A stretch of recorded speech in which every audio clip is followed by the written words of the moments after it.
Ya teman-teman semua, balik lagi di KPI News, masih membahas kasus Subang ya teman-teman. Fakta di persidangan udah banyak ya teman-teman semua. Sebelum mulai tentunya gue mau mengucapkan makasih banget buat para saksi ya teman-teman yang sudah memberikan kesaksiannya dengan sukarela ya teman-teman, walaupun mirisnya masih banyak yang tidak menghargai dan menganggap kesaksian itu adalah kesaksian bohong ya teman-teman. Jadi ya baik lagi, itu adalah opini dari teman-teman semua yang mungkin tidak percaya. Namun kalau gue sangat menghargai ya teman-teman, dan sangat percaya mereka itu hanya mau memberikan kesaksian dengan apa yang mereka lihat, dan mereka tidak menuduh siapapun. Mereka hanya memberikan kesaksiannya apa yang mereka lihat gitu, dan apa yang mereka rasakan, hanya seperti itu ya teman-teman. Kan balik lagi semua mengenai persidangan ini diputuskan oleh hakim ya teman-teman. Jadi seperti itu ya, dan teman-teman semua memang berhak untuk beropini ya sesuai pemikiran dari teman-teman semua. Kalau pemikiran gue sangat menghargai siapapun saksinya yang memberikan kesaksian, baik itu memberatkan Pak Yosep ataupun yang meringankan Pak Yosep gitu ya. Seperti kita ketahui kemarin kan jaksa penuntut umum atau JPU juga kan memang sangat mendorong Pak Rohman untuk agar saksi-saksi yang meringankan bisa hadir kan gitu, seperti kayak Mancar gitu kan, dan mungkin saksi-saksi yang lainnya. Bahkan ada mungkin screenshot kan ya sekarang yang kita mau bahas gitu kan, screenshot yang ya sebenarnya dari dulu udah ada gitu kan ya, tentang screenshot Pak Yosep, sketsa gitu kan ya. Apakah ada keanehan atau enggak? Sebenarnya dari dulu kalau ya kita mulai bahas ini ya, kalau dari gue pribadi ya jujur ya, secara pemikiran gue pribadi dari dulu ada kejanggalan kalau menurut gue mengenai sketsa, mengenai foto Pak Yosep yang hanya di screenshot gitu kan dari sebuah CCTV. Kalau misalkan semua itu sebenarnya dari CCTV ada lengkap gitu kan ya, dan juga sketsa tersebut datangnya dari mana gitu kan, memang kan dari kepolisian juga ya. Kalau misalkan dari screenshot itu tentang CCTV, jika memang dari kepolisian juga ya harusnya diusut lebih jauh gitu kan ya. Kenapa desas-desus itu kok screenshotnya doang, kenapa tidak CCTV-nya secara lengkap, kan seperti itu ya. Dan jika memang itu ada, sebenarnya dari dulu kasus ini juga sudah terungkap ya mengenai CCTV yang juga harusnya lengkap, dan itu harusnya kan juga sudah ada keanehan, karena tidak bisa dilihat dari satu CCTV, karena juga mungkin ada CCTV lainnya yang harusnya tidak rusak atau tidak dihapus oleh oknum kepolisian, kan kayak gitu. Maksud oknum kepolisian ini apa gitu kan ya, menghapus bukti-bukti yang sekiranya merekam ada pergerakan dari para tersangka gitu kan ya. Bagaimana pembahasannya Bang tentang sketsa Pak Yosep, apalagi bukan sketsa ya, CCTV ya yang di screenshot. Apalagi di sini banyak teman-teman semua, mungkin juga para YouTuber bingung ya mengenai jam gitu kan ya. Di situ jam 6.50 ya, lewat 51 detik kalau nggak salah. Lewat 1 detik. Di situ jelas di situ terlihat seperti penampakan Pak Yosep gitu kan ya, dan kita juga tidak boleh langsung menyalahkan gitu. Kita harus menerima apapun yang bisa meringankan Pak Yosep, baik itu saksi, CCTV maupun dari sketsa tersebut. Kalau gue berpikiran seperti itu teman-teman, walaupun teman-teman tentunya berpikir ada kejanggalan karena kesaksian Pak Yosep itu di TKP itu hadir jam 7:15, namun janggalnya adalah di CCTV tersebut terekam jam 6:50. Bahkan Pak Yosep berkata jam 6:58 itu kan malah sempat nelpon KD dulu ya, dan baru juga jalan ke TKP, dan baru sampai TKP jam 7:15, kan seperti itu. Posisinya gimana sih Bang kalau misalkan hal tersebut, apakah itu benar atau enggak perkiraan waktunya? Karena kan jelas-jelas gitu, karena seperti itu bersubang semuanya juga sangat tahu untuk CCTV di jok tersebut atau di daerah tersebut itu cuma mau memakan waktu 5 menit. Kalau 6.50 berarti Pak Yosep harus nyampainya itu jam 6.51, bahkan hanya beberapa detik gitu, hanya 500 meter jaraknya dari jok CCTV jok ke TKP. Kan di situ banyak teman-teman semua yang wah ini janggal banget gitu kan kalau misalkan dari CCTV tersebut. Seperti itu teman-teman. Namun kaitannya seperti apa bang kalau misalkan dari perspektif gua gitu kan ya. Kalau gua gini ya, seperti halnya Danu ya. Danu kayak membuat suatu perkiraan seperti pembunuhan dulu nih. Kalau misalkan jam dari Danu itu jelas-jelas adalah sebuah perkiraan ya, karena tidak mungkin kan di ruangan itu gelap, setiap ada kejadian misalkan Bu Tuti sudah dieksekusi nih gitu kan. Bu Tuti sudah dieksekusi, apakah Danu melihat jam atau melihat dinding gitu kan, itu kan berarti dia hanya perkiraan saja gitu. Jadi kalau berdasarkan perkiraan Danu aja gitu dan dia tidak melihat jam, karena tidak mungkin juga melakukan pembunuhan setiap adegan dia melihat jam, itu kan tidak mungkin kondisinya seperti itu jika teman-teman memposisikan diri sebagai Danu. Kalau gue seperti ya teman-teman, kalau misalkan gue memposisikan diri gitu, kalau misalkan gue mulai berpendapat mengenai posisi Danu saat itu, kalau gue menurut gue seperti itu ya. Jadi kayaknya kalau gue dalam posisi tersebut nggak mungkin gue selalu melihat jam kalau misalkan di adegan-adegan yang dilakukan oleh Danu gitu. Hanya perkiraan-perkiraan, berapa lama menunggu, berapa melakukan adegan, kan seperti itu. Hanya perkiraan gitu. Dan itu masih bisa berkesesuaian dengan saksi-saksi yang telah memberikan kesaksian, karena waktu dari Danu hanya bisa dikatakan kira-kira. Namun gimana bang dengan Pak Yosep? Pak Yosep bisa nggak ngira-ngira gitu kan ya, seperti halnya kesaksian yang sudah dilontarkan oleh saksi-saksi yang lainnya mengenai kesaksian mereka untuk Pak Yosep ya. Kenapa mereka sangat yakin jam sekian, karena mereka baru keluar nih dari rumah, dan tentunya orang yang keluar dari rumah ciri-cirinya adalah mereka melihat jam, melihat waktu, kira-kira udah jam berapa nih ya, karena gue udah harus sampai sini kan, seperti itu. Maka mereka melihat waktu jam sekian sampai jam sekian, makanya dengan tepat mereka bisa menyebutkan atau kira-kiranya seperti apa, jam 6 kurang, misalkan jam 6 kurang 15, jam 6 lewat 10, kan seperti itu. Di jam-jam krusialnya yang mereka benar-benar tahu gitu kan ya, karena mereka keluar rumah pasti sudah melihat jam tersebut, perkiraan jam berapa, dan itu tepat gitu.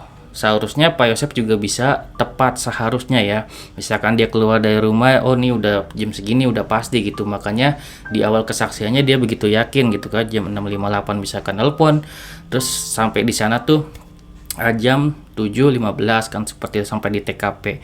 Dan gimana bang, apakah keanehan? Kalau berdasarkan keanehan tentunya ini akan dipertanyakan di persidangan oleh hakim dan juga JPU ya teman-teman, karena memang rentan waktunya memang berbeda. Namun kalau dari sisi gue pribadi, kalau dipertanyakan mengenai jam, kalau gue nggak terfokus di situ, gue menganggap Danu ngira-ngira gitu kan ya, walaupun di Pak Yosep posisinya tidak bisa ngira-ngira karena posisi dia juga berangkat kan kayak gitu kalau posisinya seperti itu. Tapi gue menyamakan saja gitu sebagai posisi Pak Yosep juga kira-kira gitu. Jadi gue anggap CCTV itu benar, walaupun gue pribadi ya, kalau misalkan gue punya data CCTV tersebut, apalagi punya CCTV-nya, gue bisa dengan mudah untuk mengeditnya gitu, baik itu editan dari screenshot tersebut, jamnya gitu kan ya, bisa gue edit, walaupun dengan videonya juga sebenarnya tuh bisa diedit teman-teman. Jadi memang bisa direkayasa, apalagi kita lihat penuturan dari tukang jok tersebut bahwasanya CCTV-nya itu udah di-copy oleh banyak orang, artinya itu sebenarnya sudah tidak murni juga ya teman-teman. Dan kalau misalkan Polda atau Polres meminta itu kan juga harus resmi ya, CCTV tersebut diminta secara resmi, ada tanggalnya semuanya gitu kan ya, berita acaranya ada, dan secara resmi juga itu bisa dikatakan CCTV yang asli, dan nanti juga kan akan diperiksa oleh ahli digital gitu. Kenapa bisa bilang gitu bang, lu bisa ngedit segala macam? Sebenarnya memang apalagi screenshot gitu doang itu harus bisa diedit ya teman-teman, dan gue juga bisa ngelakuin hal itu gitu. Dan mungkin kalau kata orang-orang anak SD juga bisa gitu kan untuk ngelakuin hal itu. Dan gini ya, kenapa gue nggak terfokus sama jamnya, mungkin seperti yang teman-teman pikirin gitu kan ya, walaupun itu nanti akan dipertanyakan di persidangan.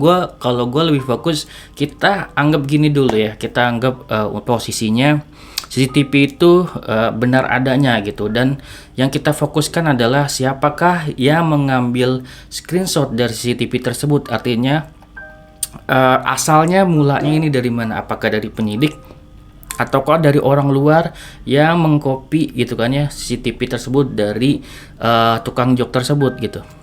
Makanya tukang jok tersebut nanti harus dimintai kesaksiannya, dan Pak Roman harus menghadirkan gitu tukang jok tersebut ya. Entah tukang jok tersebut mau atau enggak, sebaiknya memang dihadirkan gitu kan ya. Setidaknya jika memang tidak dihadirkan atau beliau tidak bersedia, ya minimal kita benar-benar harus mencari atau mendapatkan CCTV tersebut gitu kan ya. Dan harusnya si pihak kepolisian memiliki ya teman-teman, karena CCTV tersebut juga kan sudah di-copy. Dan gue juga menghimbau mungkin teman-teman yang sudah memiliki juga ya lebih baik memang dilaporkan gitu kan, jika sampai Polda nggak punya gitu kan aneh gitu kan ya. Itu ya sebaiknya dibantu gitu, baik yang sudah mengcopy gitu kan. Namun ya kita harus lihat juga apakah itu diedit atau enggak, itu masalahnya sebenarnya.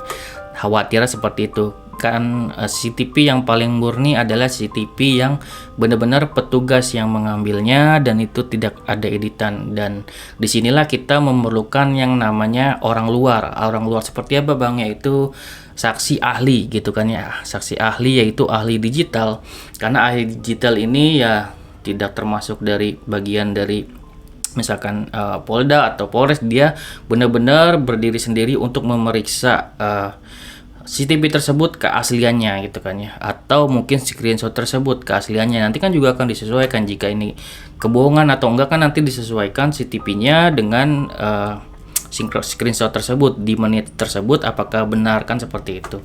Kalau misalkan ini kebohongan juga nanti juga akan terungkap ya teman-teman, karena seharusnya sih ahli digital tuh bisa untuk melihat hal tersebut kan kayak gitu.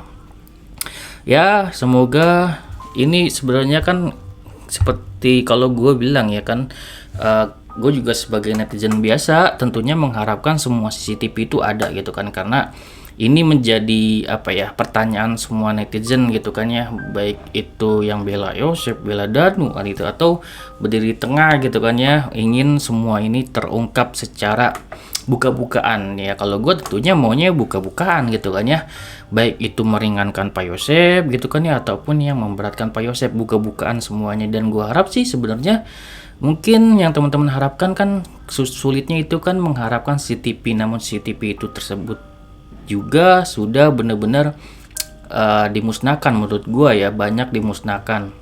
Dan memang ada kecurigaan gue dari awal gitu kan ya, gue nggak bisa membohongi diri gue sendiri bahwasanya memang seperti ada framing di awal gitu kan, kenapa ada kayak foto Pak Yosep tiba-tiba gitu kan ya, dari dulu tiba-tiba muncul seolah-olah untuk melindungi diri dia gitu kan, terus kayak ada sketsa seperti itu. Jadi ya gue melihatnya seperti ada sebuah permainan gitu ya, namun itu adalah dugaan kita gitu kan ya, pemikiran kita, perasaan kita gitu. Di sini kan sudah pada tahap akhir yang namanya tahap pembuktian, dimana kita perasaan kita ini harus dibuktikan secara langsung di persidangan. Kita cuman mengikuti alur persidangan gitu kan ya, dan menerima ya segala kemungkinan yang ada gitu kan. Jika memang itu benar, itu bisa meringankan Pak Yosep. Namun ada satu sisi yang membuat gua